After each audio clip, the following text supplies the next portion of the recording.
Hey guys, welcome back to the homestead. We're going to be doing a gardening video today, the kickoff video for our 2024 gardening season. It's been a very busy April and May, and I'm going to show you some of the stuff that we've put in the ground so far this year. That's right, Rooster. So stick around and enjoy.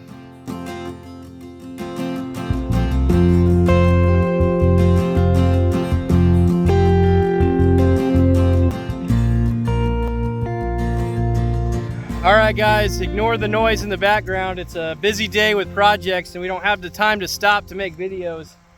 But this is gonna be our corn planting day, at least phase one. We're gonna do succession planting, so this will be our first group. Let me flip the camera. So you see we have a little bit of a plan here, and it's windy as well.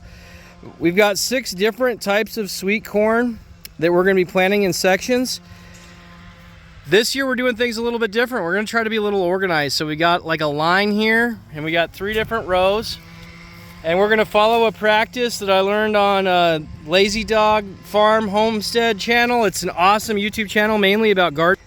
He really knows what he's talking about. We're gonna have 1 row on one side of this rope and another on the other side, and then a 6-foot gap in the middle so that I can fit my mower in between. I didn't really learn that from him, but that'll help me with my weeding because I really don't have a lot of time. And then dead center of this row here, I'm gonna plant some beans that we got from the Asian market, from the grocery store. I don't know if they're gonna work, but I got 3 different kinds. I got like a red bean that Riker's opening right now. He just put, it looks like regular pinto beans there, and then some black beans on that. We're gonna try to put those in the middle of the corn, kind of doing that 3 sister method so that it can provide some nitrogen and have something for the beanstalk to climb up the corn, which should be pretty helpful for us. Any extra we're just gonna throw in our overgrown pig area, let it grow out, maybe give some food to the pigs. So we're gonna get started with our planting. So Riker's using our Earthway seeder. This thing has really saved our backs. It's definitely not perfect. It's better when the soil is tilled like it is here.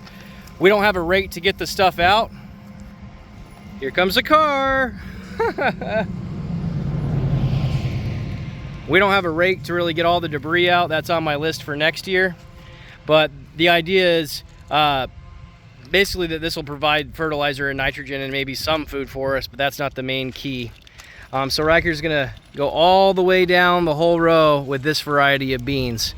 And that's how the bean planting is going to be going, but that's not the important part of this video. All right, so this side, is Bodacious. This side is Ambrosia, and Jackson's just making sure that they're covered. There's a gap in the middle that Riker's skipping that we're going to tell you about. All right, so for this middle section,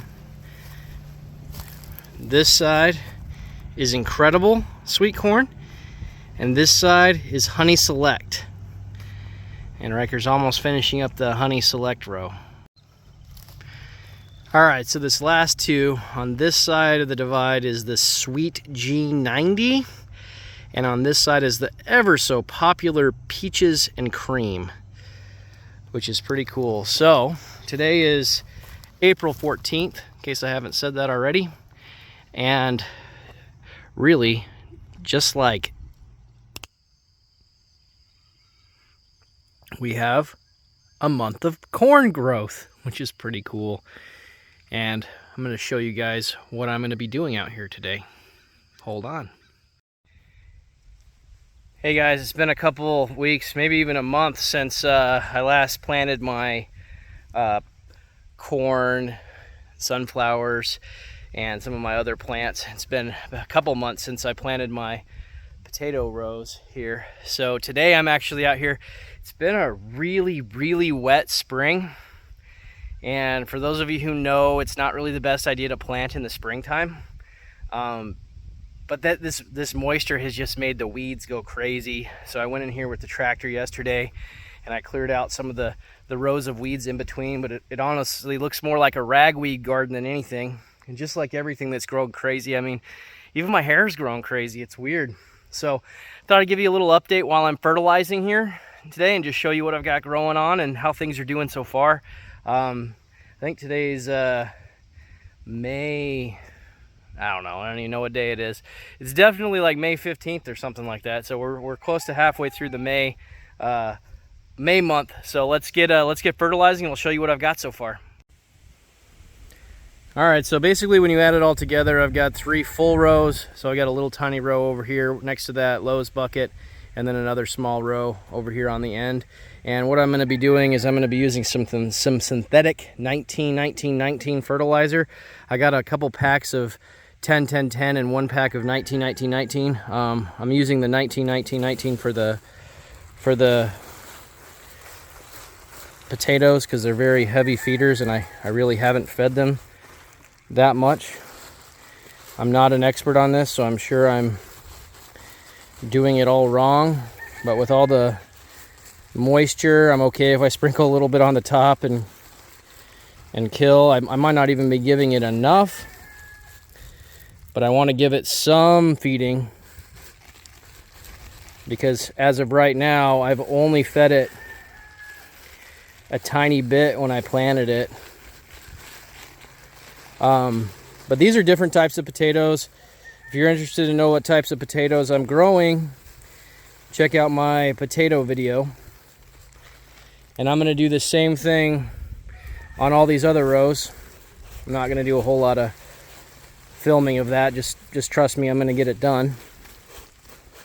And then I'm also going to be feeding my cabbage a little bit of this 19-19-19. I'll be a little more careful because unlike the potatoes, I don't really want to burn them with high nitrogen content that's in this fertilizer.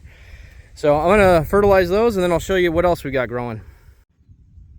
All right, so I got done fertilizing this whole area here. I got my cabbage fertilized, and then I wanted to just give you guys a little bit of a closer look. So my corn and bean project, so you can see the corn, and then these are actually beans that I got from the grocery store. You guys saw earlier on in the video. They're all coming up really good. I still need to get in here and pull out a lot of this ragweed. That's a good job for some of my kids.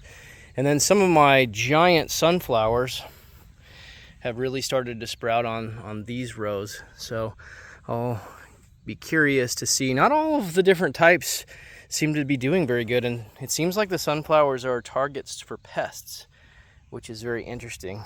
I wouldn't have thought that, but they could be, if you guys are interested, a sacrificial crop to control some of your pests, or at least divert them somewhere else.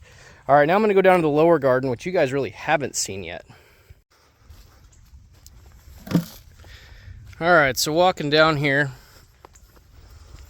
you guys can start to see where this area is that I've opened up. Nice and pretty. And I've got several different projects going on over here. 2 of them have already failed, and it's only been 2 weeks. This row is winter squash and Max pumpkins. This row was 2 different types of sweet melons, and so was this row, and there's very, very little left. Over here, where you see this white netting, those are different types of cucumbers. I'm trying out this cloth netting first, and then as I'm walking over here, I'll show you guys the pride and joy, what I'm attempting to grow, my peppers and tomatoes in ground. So I will be doing what is called the Florida weave with these guys, because I really want to, maximize my space, and I don't want to spend a ton of money on trellises. So when I do that, I'll probably make a video on how it happens. But as you can see, I've actually got 4 rows of tomatoes. It's hard to tell on this row because these were all like little seedling tomatoes that I had planted from my own seeds that I had started. And then this is my hot pepper row. So most of these are Carolina Reapers. The last little end of it where they're very small are habanero peppers. I'm going to be making my own salsa. And then this row right here is my determinate tomato row. They're a little bit bigger. I'm still kind of learning the difference between all the tomatoes, but with determinate tomatoes, they They grow really quick. They produce a lot of tomatoes really quick, and then they die. Indeterminates are slow, and they end up producing kind of throughout the year. They don't just have one crop. Indeterminates are usually like a hybrid. They're a little more susceptible to diseases, and if you know anything about East Tennessee, diseases are a big problem out here. Then I've got on the end, I planted some more of my seedlings. This little group right here is my purple tomatoes. So you guys have seen me post a few things about the purple tomatoes, and they go to here. So that little guy right there, that doesn't look like it's doing too good. And I'm going to go very, very careful with the amount I give these guys, because I don't want to overdo it. I'd rather be safe than sorry than kill every single one of them.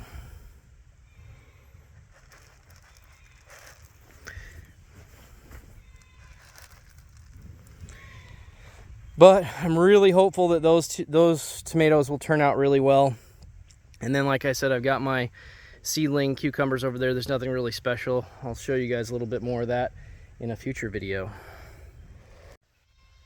All right, so I'm gonna finish fertilizing these guys down here in the lower garden, and I don't have a lot of updates for my raised bed gardens. Riker's actually up there cleaning out some of the weeds and stuff out of them, and I'm gonna plant a bunch of peppers and transplants. Kind of the coolest thing in there right now is I've got this giant mushroom growing, and on one of my gardens I have my Jerusalem artichokes, which I think I'm just gonna let that whole bed get taken over. It's an invasive plant, and it's gonna provide a lot of food, and I don't have to do anything. I poured some pig blood on it when I had my pig butchering, and it's like quadrupled in size in just a short period of time. So stay tuned. I'll give you more updates, especially if you want to see more of this purple tomato. I know a lot of people are interested to see how they're growing, and I'll definitely include any updates, even if they die, and let you guys know how I like them. So subscribe, and we'll catch you on the next video.